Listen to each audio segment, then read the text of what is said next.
안녕하세요. 유명숙입니다. 지난주에 첫 대면 예배를 드렸습니다. 3개월 남짓 온라인 예배를 드리면서 익숙해져 버린 편안함 때문인지 바이러스에 대한 두려움인지 첫 대면 예배가 조금은 망설여졌습니다. 하지만 남편이 대표 기도를 맡았기 때문에 감사하게도 무조건 가야 했습니다. 찬양하라 내 영혼아, 예배를 시작하면서 늘 부르던 찬양이었는데 그날따라 얼마나 감격이 밀려오는지 내 영혼이 다시금 소성하는 듯 했고, 나도 모르게 익숙해져 버린 편안함에 대한 회개가 밀려오면서 눈물이 흘러나왔습니다. 이스라엘 백성이 출애굽을 하고 시내산에 11개월을 머물러 있을 때 하나님의 임재를 가시적으로 나타내기 위해서 성막을 지으라고 했던 것처럼 오랜만에 주의 성전에서 드려진 예배에서 훨씬 많은 주의 임재와 은혜를 체험하는 귀중한 시간이었습니다.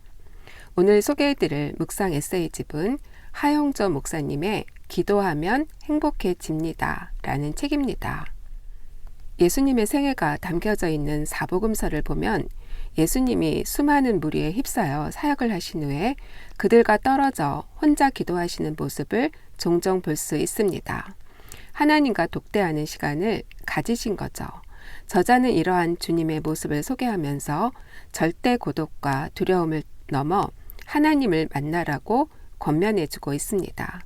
우리가 홀로 기도한다는 것은 하나님의 실존 앞에서 내 존재를 온전히 던진다는 거죠. 저자는 그렇게 하나님이 불어넣어 주신 복음의 열정으로 교회의 비전을 이루어내신 분입니다. 저자의 고백을 들어보겠습니다. 며칠 전에 차를 마셨는데 그 색깔이 매우 예뻤습니다. 차는 안 마시고 어떻게 이런 빛깔을 만들 수가 있을까 한참을 감탄했습니다. 꽃 한 송이, 지는 해의 노을빛, 돋는 해의 찬란한 광채를 보면 하나님, 어쩌면 이렇게 아름답게 만드셨나요? 라는 고백이 절로 나옵니다. 이렇게 자신의 감정을 그대로 이야기하며 하나님과 일상적인 대화를 하듯 드리는 기도는 하나님과의 친밀한 관계에서 누릴 수 있는 복입니다. 하나님을 믿고 사랑하는 사람은 늘 하나님을 생각하고 그분과 동행합니다. 부부가 서로 사랑한다면 어찌 남편이 아내를 매일 생각하지 않겠습니까? 낮에 직장에서는 아내가 있다는 사실을 잊고 있다가 퇴근해서야 나에게 아내가 있었구나 라고 생각할 수는 없습니다. 믿음 생활은 하나님이 계심을 믿고 그분과 대화를 나누는 일입니다. 어떤 때는 할 말을 잃고 눈물만 뚝뚝 흘릴 수도 있습니다.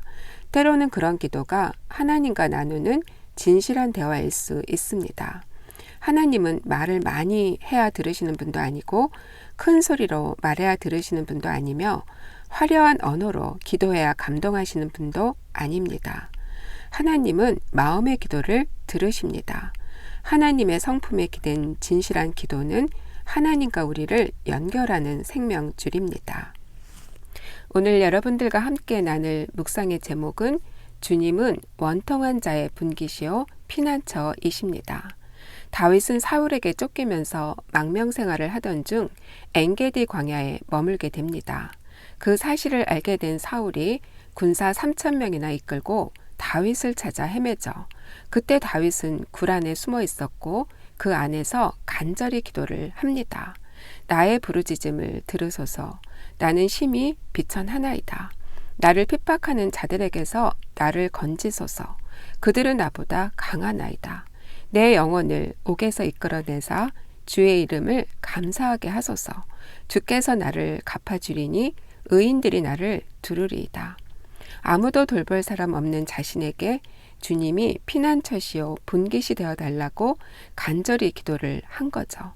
그런데 하필 다윗이 머물고 있는 굴에 사울이 뒤를 보러 들어온 거예요.